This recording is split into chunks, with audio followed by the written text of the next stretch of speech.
welcome back. Today we're going to be continuing with our Joe Madureira Master Studies, but this time we're going to be looking at his incredibly expressive faces and how we can learn a bit of that magic for ourselves. Today we will be covering how Joe shapes different characters' faces to meet their personality, how he utilises the planes of the face, how he uses eyes, noses and mouths to maximise his expressions, and finally, the little details that make Joe's artwork unique. So let's dive into it. Step 1. Face shape. To me in my research, I think Joe uses the Loomis method to construct his heads, because sometimes you can see the very familiar side planes of the head. One very important thing to consider though, is that every time Joe creates a character, takes their personality and identity and uses that to influence the actual shape of the head. For example, he drew a stereotypically shy, nerdy guy who's quite thin, with glasses and a long face. On the cover, we can see this middle-aged chap who, by looking at the shape of his head, maybe his personality would be considered a square, unchanging and stuck in his views, so he shaped the head to match. Characters can be more subtle in their overall head shape though, and he emphasises features instead. Take for example Captain America. He is drawn as the stereotypical extra buff boy next door with what could only be described as perfect features such as a chiseled jaw and dominant chin. He doesn't shy away from more gentle and calming shapes though, especially women and children, as he emphasises the curves to make them softer and use less details in general. Step 2. Face planes. If you watch my previous video, you'll know that Joe loves to use angles and straight lines, and the same goes for his faces, because he uses those planes of the face as definition. The best way I can explain this is Joe and Marta Gracia, the colorist, have a real natural understanding of how 3D forms are created, how they change with expression or different angles, and how to utilise them.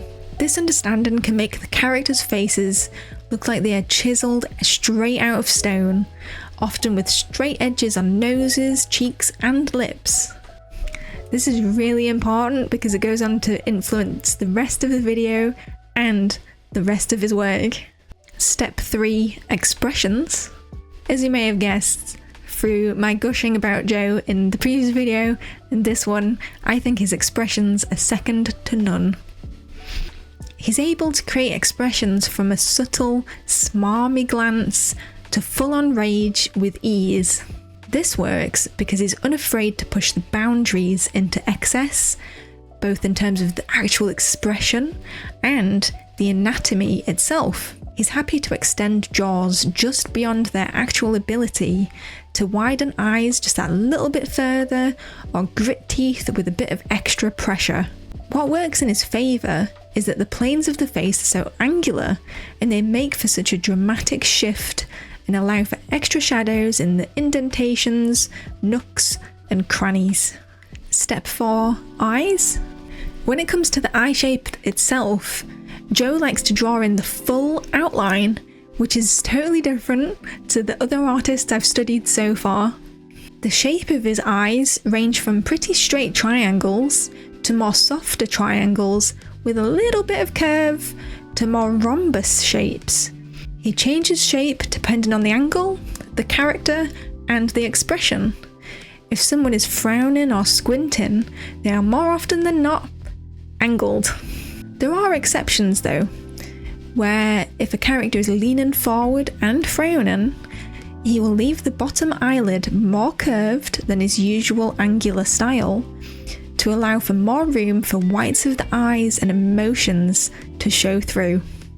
One surprising aspect is that sometimes he chooses to draw detail to eyelashes on males, which is not often seen in comics. I respect it though, because it looks awesome, and who doesn't want thick lashes?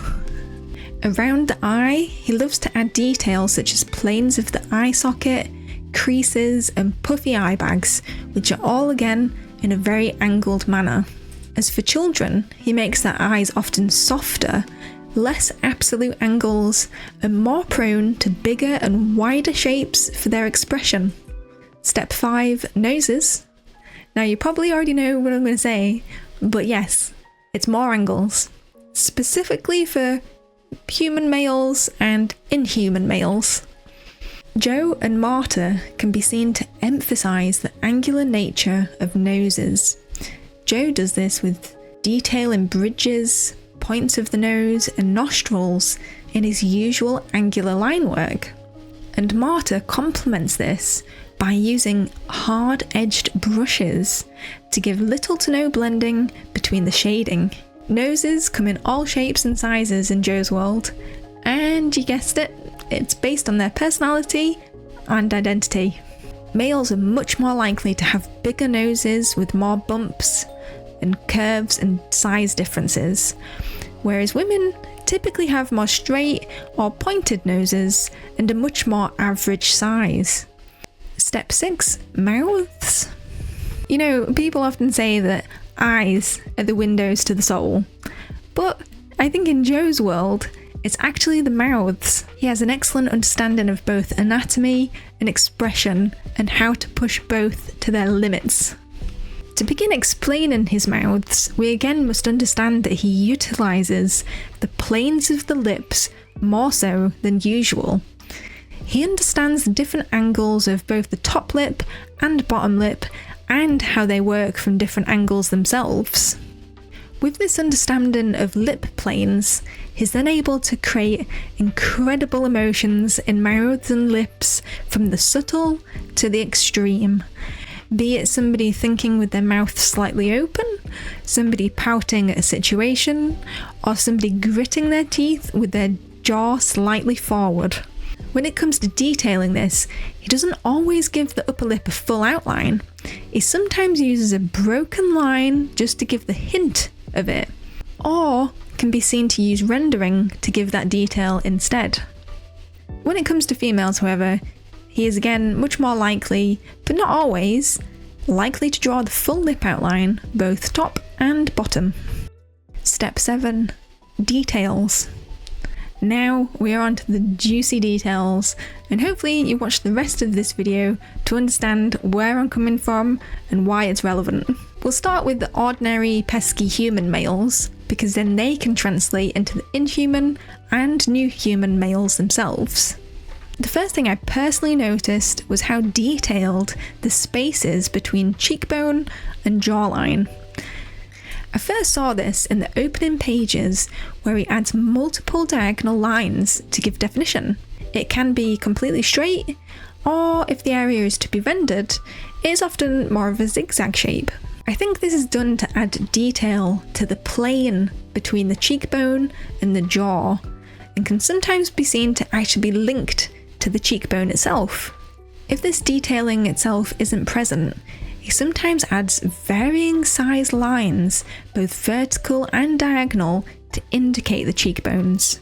What is interesting is that he adds smaller vertical lines when that area is in light, and longer diagonal lines when the area is in shadow. Around the eye and brow area, there are a few details to note also. He often gives frown lines, particularly if a character is in pain or angry, and these lines are extra angled with absolutely no curves. Even if the character is a young adult, he often adds a few crow feet lines to the outer edge of the eyes, and can be seen to add an inner arrow divot on the inside to indicate the hollow area between the eye and the nose. As for female details, it's much easier to explain. Take the diagonal cheekbone lines, and if they're in light, make them shorter, and if they're in darkness, make them longer. In this section, I'm mostly going to be referencing Lash, as he is the one that is most prominent and the most detailed out of the Inhumans. When it comes to Lash's face, the overall tip I have is to think of every wrinkle, crinkle and plane as pure straight and angled, whereby every change in plane direction, there would be some level of detailing. Common areas such as eye sockets and cheekbones are very pronounced and will have heavy rendering depending on the light source. His chin area is another, whereby he will add layers of angles to show his dismay. One surprising detail I found is it will actually detail the cracks in Lash's lips as if they were made out of harsh stone. And let's not forget Lash's big old frown, which is frown lines on frown lines on frown lines to build up that discontent. And that's all I have for you today. We've explored part 2 of Joe Madureira's faces. Onwards and upwards to the next video. If you enjoyed this video, consider leaving a like. If you want to see more videos like this and you don't mind seeing my face, consider subscribing. If you learned anything from this video, consider letting me know in the comments, because that's how I get feedback about these videos. And if you'd like to financially support the channel, there are links down below in the description as how to do so. Until next time, keep on sketching.